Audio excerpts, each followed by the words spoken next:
Sooner Scoop HD.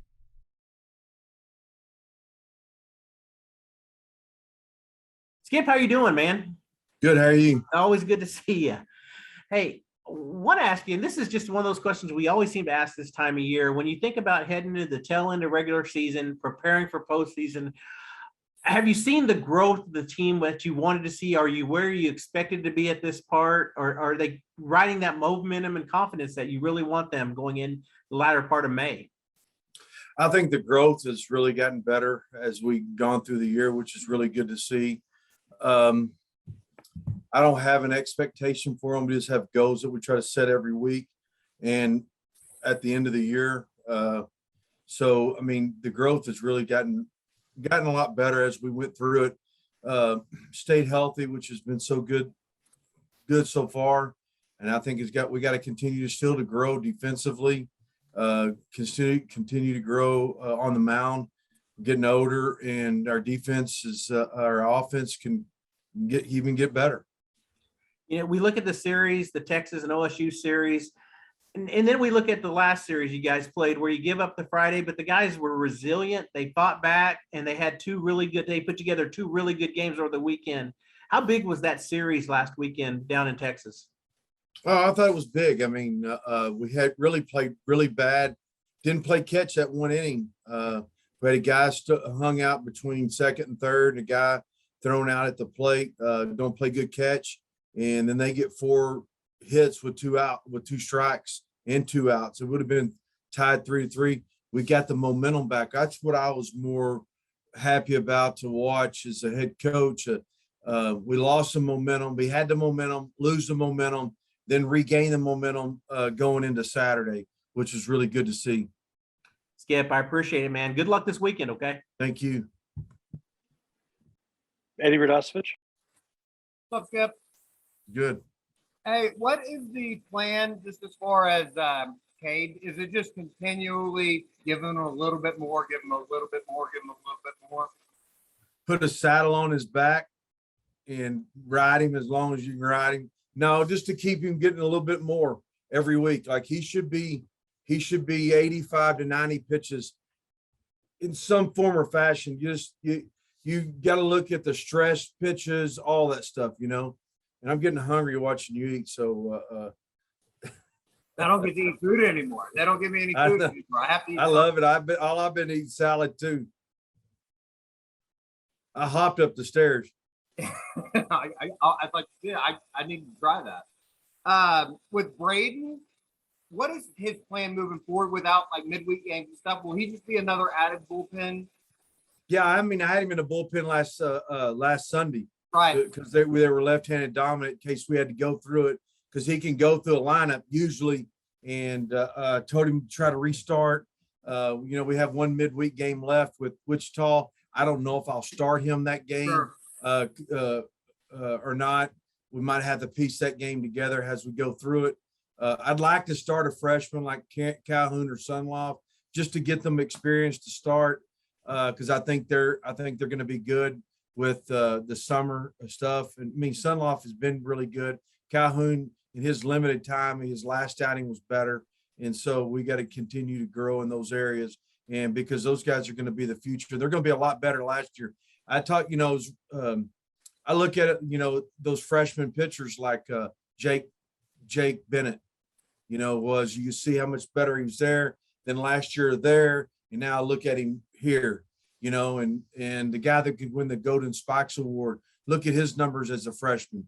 Look at his numbers as a sophomore. Look at his numbers this year. I think it's the guy from Oregon State. And Ryan was telling me about it. And that's the thing, that if you just stay with it, just stick with it, be patient, stick with it and be patient, you're going to get better, and that's development. I mean, very few guys walk out of here as freshmen and just play that big of a role. There's a bunch of guys, it seems like it's almost kind of, I wouldn't say like an awkward spot. I think it's probably a good spot for you guys, that you have to make kind of decisions every day on who's in and who's out of the lineup. I mean, you talked about the depth at the beginning of the season. That's all kind of come together, has it not?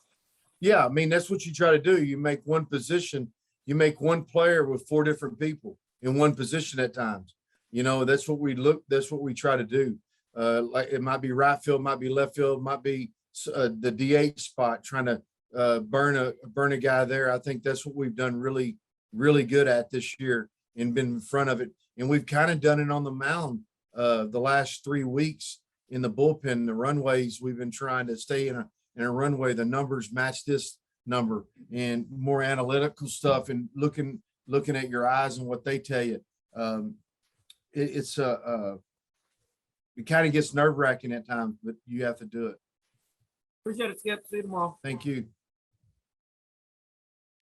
Josh Callaway. Yeah, Skip, I wanted to ask, just from your perspective, what are the challenges of not having the midweek game? You do have the one Monday, but not this week. Obviously you get into the rhythm of a season, the routine, you always kind of have that middle game to get some at-bats and game action. You don't have it this time.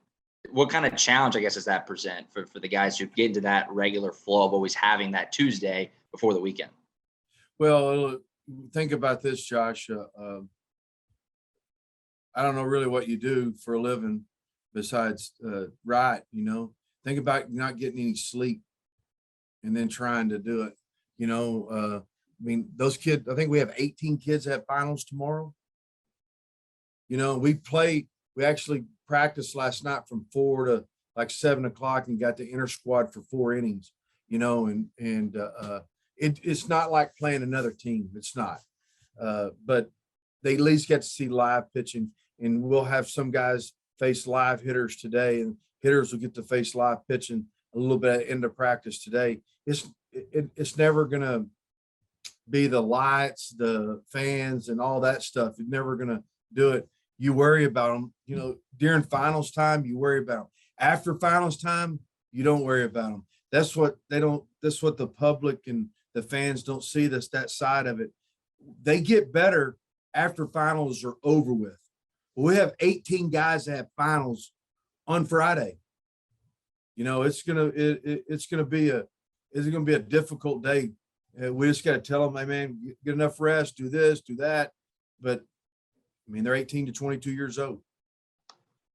Also, just, with, again, you have the days off. I'm just curious. It seems like, and you know a lot better than me, that's why I'm going to ask it from a health perspective. It seems like you're in a good spot. You got some guys back. Kendall's getting back in the regular flow, Squire, stuff like that. How are you doing in that regard? Is the team in pretty good shape in that area? Yeah, it's been good. That's really been good. I attribute that to Luke Spitt and Tim Overman, our strength coach, keeping those guys in front of the injuries and whatnot. And been excited. This little time off that you have, you can set guys a little bit, like some of the guys that throw a lot and some of the guys that play a lot. You don't have to get them as many reps. Appreciate it, Skip. Thank you. Jesse Crittenden. Hey, Skip, how are you? Good, man. You? Not too bad. It's good to talk to you again. Just wanted to ask, after this series with TCU last weekend, you guys are actually you guys have surpassed last year's win total with 29. Just want to ask, from your perspective, is there any major differences you've seen from this year compared to last year's team that's maybe led to a few more wins, whether that's on the field, off the field? Is there any big differences you see? Oh yeah, there's a lot of differences. Their attitude versus last year, throw more strikes. I don't think our defense is any better. We're more athletic, more dynamic in certain areas. That's as much as where I see, but it goes with your attitude as much as anything. I think they've been really good and really resilient with each other, picking each other up in the clubhouse, which is great to see. Right. And just a quick follow-up. Obviously, we're going to talk to Tanner here in a minute.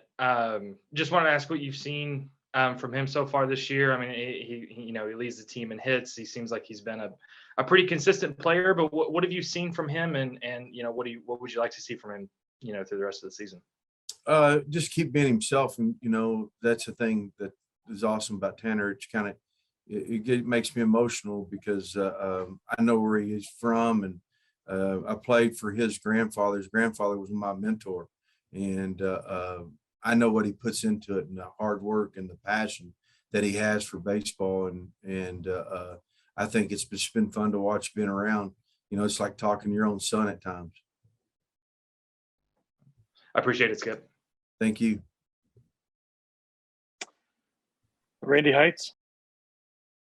Hey, Skip, Chaz Martinez moved to the bullpen. How big has that been for you over the last few weeks to give you that extra solid left-handed arm out of the pen?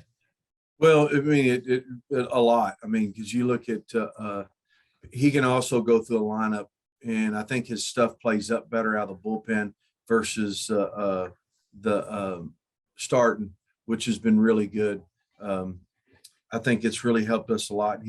I think he can go, you know, maybe on a Friday and a Sunday or Saturday and a Sunday, depending on how many pitches he throws.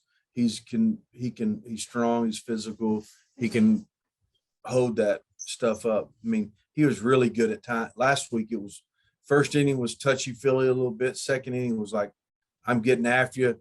Then the third inning, probably a little bit getting after you, kind of out of control, trying to end the game. He ended up giving up a 3-run homer. I mean, we had a big lead, and all he's throwing is fastballs. He's not even throwing off-speed pitch. He's just going attacking them, which was pretty fun to watch. And sometimes you get outs like that, and sometimes you don't. We're just trying to end the game, and that's what he was trying to do.